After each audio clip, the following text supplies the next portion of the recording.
Alrighty, buddy, let's talk about the OZ9 Hypercomp V2. So it's the OZ9 Compact. We're going to go ahead and get into it. But first of all, huge shout out to Brownells. They did send out a lot of the ammo for this review, so I can't thank them enough. I've shot various loads in this from Fiocchi. Fiocchi Range Dynamics 115 grain, that stuff right up there, and then Stellar and Bellet 124 grain. So they've been pretty awesome. I haven't run any defensive loads through this gun. My other one I have run defensive loads through, no issues there. But with this gun, I did not. First of all, it's a range gun. I'm not going to carry it because it's not mine. So the second disclosure, huge shout out to my buddy Mike at Heat Firearms in Houston. Go visit his Instagram. I'll have a link down below for that. He is an amazing human being, and I can't thank him enough for everything that he's done for the channel and, everything he's done for me as being an awesome friend.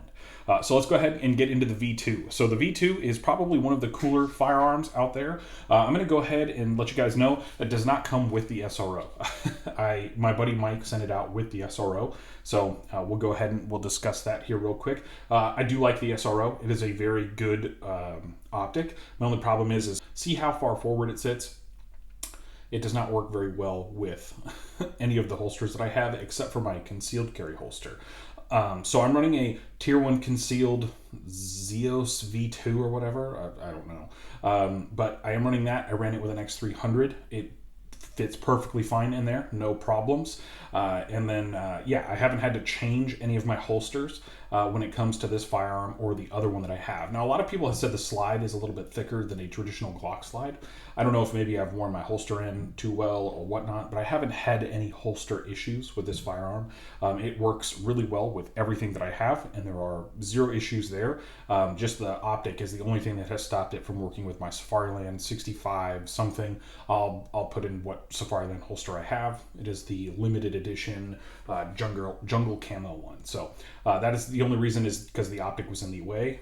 Other than that, it fit perfectly fine. When I did take the optic off, it locked in. It did everything it was supposed to. It used that little ALS, I believe is what it's called, a little thumb thing. I didn't run any other holsters with that. So if you're looking for like any of the holsters that have the hood or the thumb latch that comes down, so that way it kind of does all that, I only ran the level 1. So it was just the thumb where you push down. There was no hood or any deal with that. The Hypercomp V2 is actually really cool. The serialized portion is this metal frame on the inside. In fact, I'll take it apart for you right now and I'll show you.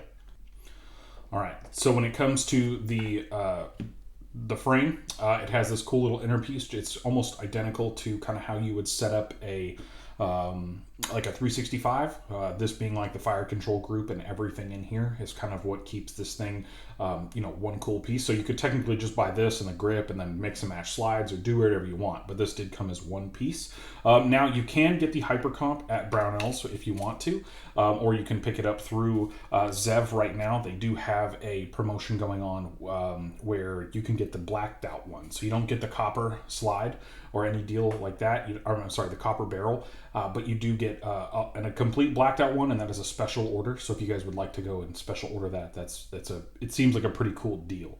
I really do like this gun. I think that it would actually be a very, very good competition gun, if not a carry gun.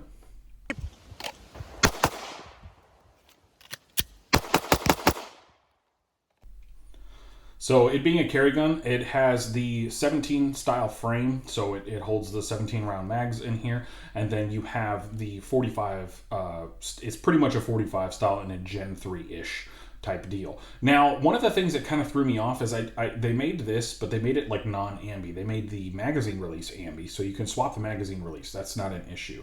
And in fact, it's super easy to swap it. It's actually a lot easier because you can take the metal piece out and you can kind of do whatever. The cool part about the way Zev does their frames is it is super modular. So you can change the grip if you want. You can get different color grips. You can do all that. In fact, I do have an OD green one. I went ahead and bought the OD green one from my buddy Mike. So I do have a Zev OZ9C non-Hypercomp version with the green grip, and I think it is fantastic. It is the limited edition one from Omaha Outdoors, so it is the Elite, which I think is actually pretty cool. They have the covert model, they have the Elite coverts, they have all sorts of stuff. Now, when you go with the covert model, if you decide not to go with the Hypercomp, you can go with the covert, and it has the black barrel and all the other fun stuff.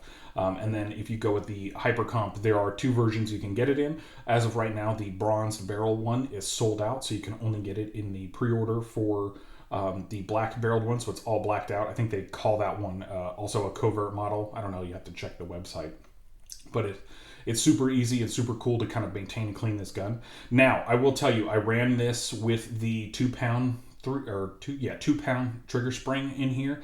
That had many issues setting off primers. So it would beep.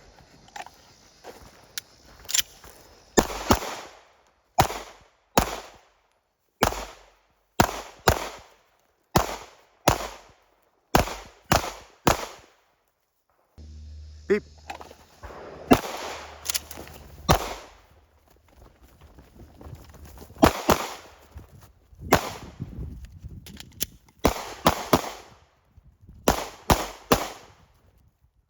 did have a lot of primer detonation issues. So there with the 2 pound striker spring on the inside, it takes out a lot of weight out of the trigger. But the problem is that you have an issue if you're not running like competition style ammo. If you're just running like I was running 124 grain and 115 grain.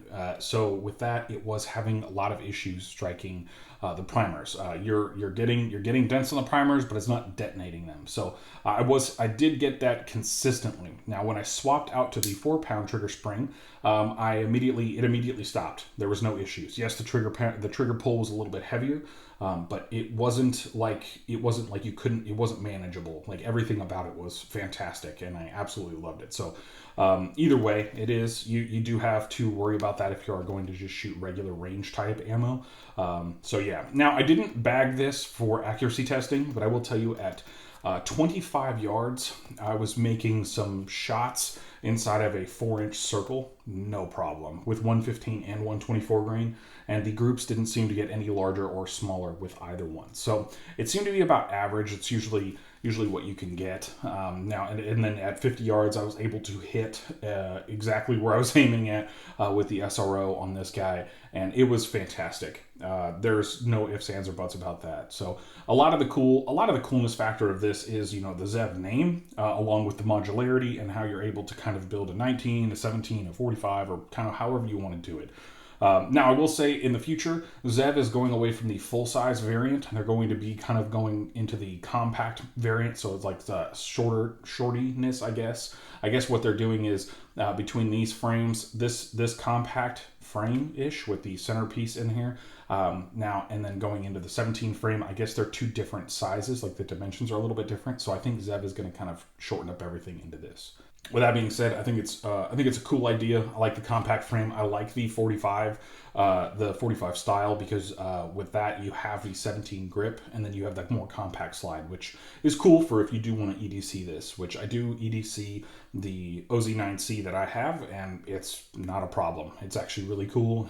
I really like how that gun is set up and works. So, if you're ever out there and you want to know more about that, just let me know.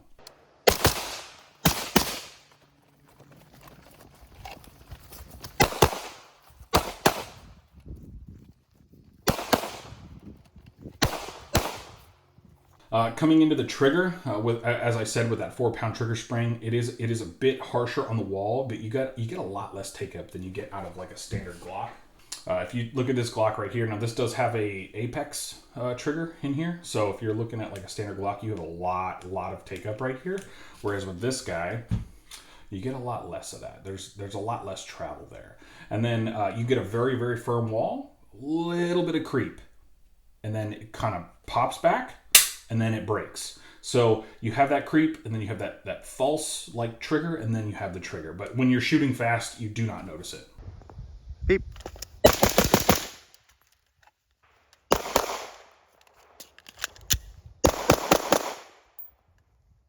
And then going on to that reset, it kind of holds itself back, and then it pushes itself forward. So at the beginning, it kind of is like suction there, and then bam, you get the it pops right out. It pushes your finger forward. It's super nice, and I like how nice that is. And then you go into like something like the standard Glock 17, where you have that, and then it's got a lot of creep, and then bam, it breaks really good. But that's just the trigger because it is a very nice trigger. And then you have this where it's just.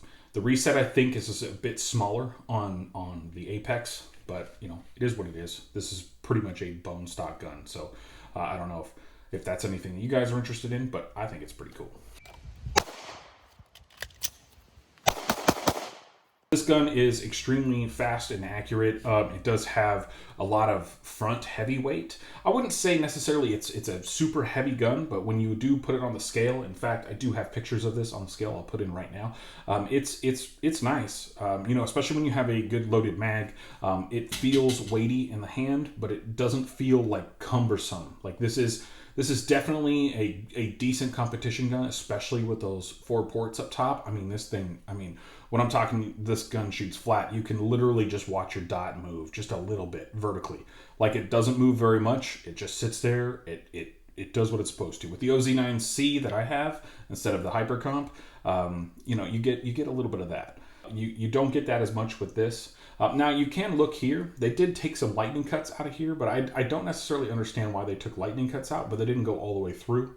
Maybe that was to increase reliability or whatnot, but I think it would have been cool if these windows did go all the way through and you could see the barrel in there. That just seems like something that would be a lot cooler to me. I don't know, maybe it would not be, maybe it's not as cool to anybody else, but it is pretty cool to me. All the internals on this are red. So if you're looking at everything, Zev's signature color, I believe, is red, for all their stuff. I don't love red. I wish they would go with different shoes and things like that, but it is what it is. And it's most of the time you don't really see it or notice it.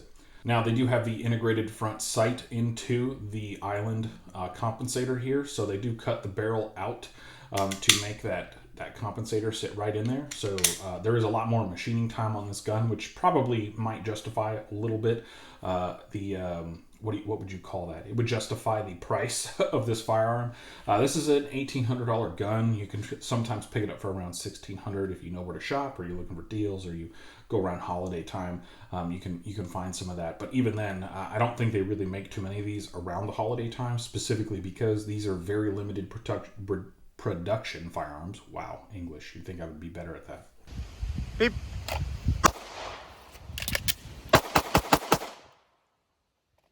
So with the whole limited production deal, that's probably one of the other reasons why this thing definitely is more expensive than I think it should be. Another cool part about this is it does come with a magwell from the factory. If you don't get a magwell, I highly suggest you reach out to Zev. I didn't get a magwell on mine. Zev is sending one out, so they're replacing it. You are supposed to get a magwell with all of the OZ9s, I believe, or all of the elites. You're supposed to get one. If not, it is an all aluminum magwell. It's very nice, and it's just a mag funnel. Beep.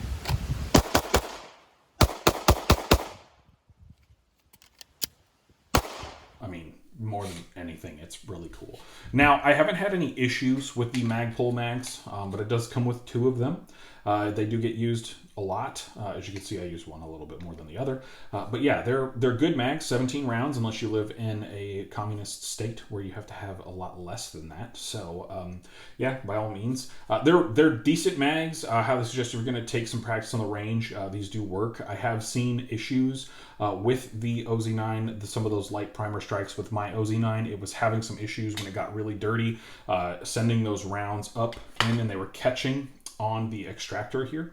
So they were just catching on that, and then you just kind of have to like wiggle the slide just a little bit, and it would go into battery. And normally what I ended up doing was just schwacking the back, but that was just because it was excessively dirty, and the Magpul mags just don't like to line up everything. I did notice that when I was running a couple of my stock Glock mags, the 17 round mags, it just worked. It worked really well, and I didn't even have a problem even when it was dirty. So just remember, you will probably have to do a little bit more malfunctions clearance with the Magpul mags. Other than that, they should be pretty decent, especially for range practice and all that other stuff. And everyone could always use more malfunctions training. And unlike me, remember to tap rack, because I suck at tap rack. Like that tap rack bang, like I always just rack it and I forget to tap it. And sometimes I don't seat the mag in hard enough, so that has been an issue in the past. I don't see any excessive wear. I did put about 800 rounds on this gun, just maybe a little bit more, but it is very nice. I will say that whole optic being dirty, it comes from this majority, and then you get a little bit of blowback just from the compensator. It blows it all up in the air, and then if you're facing the wind, it will kind of coat your lens on your optic.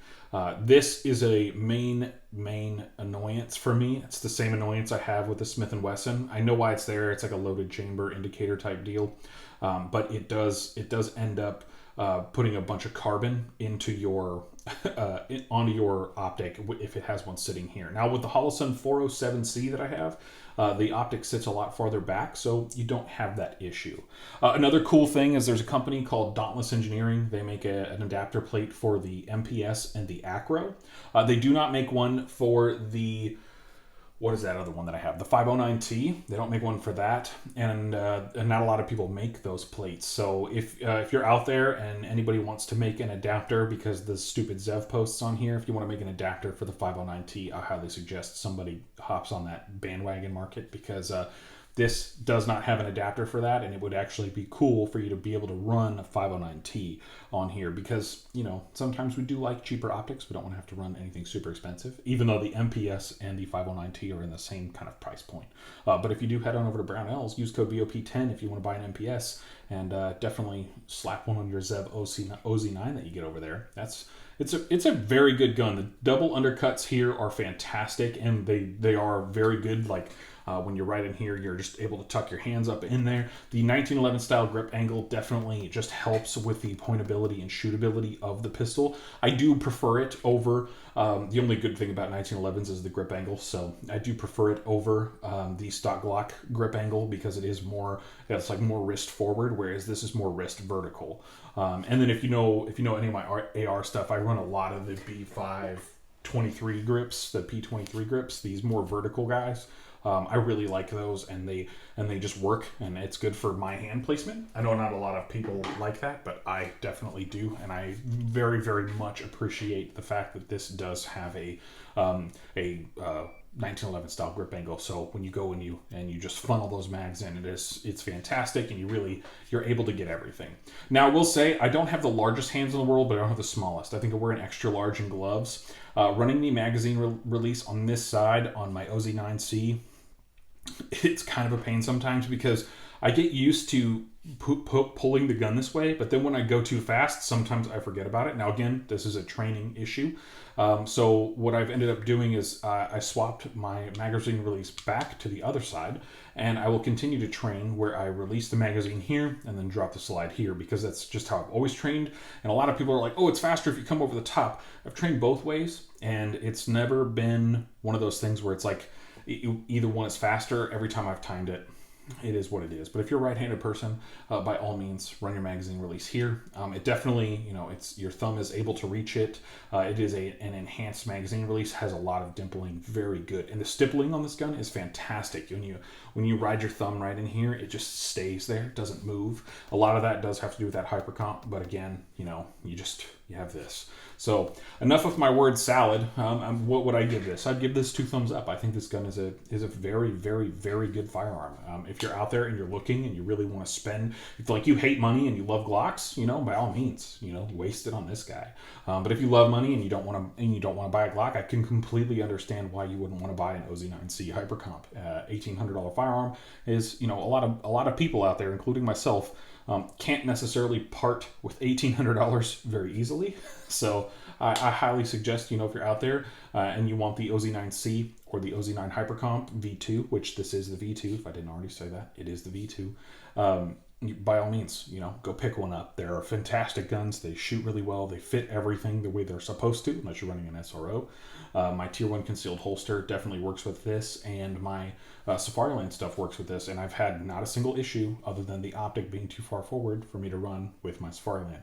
So other than that, I got nothing else for you guys. I really, really hope you guys enjoy this video. If you do, like, subscribe, comment, do all the fun things down below. Let me know what you think, if you love or you hate this firearm. And I honestly, if you guys become channel members, we can do more stuff in the future, and we can have more guns to review like this, and maybe I can even pay for them, so I don't have to give them back to my friends and do these things on such limited time crunches. So if you guys are out there, you guys want to support another channel, or if you just want to support my channel because you hate everybody else, by all means, please do. Thank you so much for tuning in, and as always, be a hoodlum. Beep.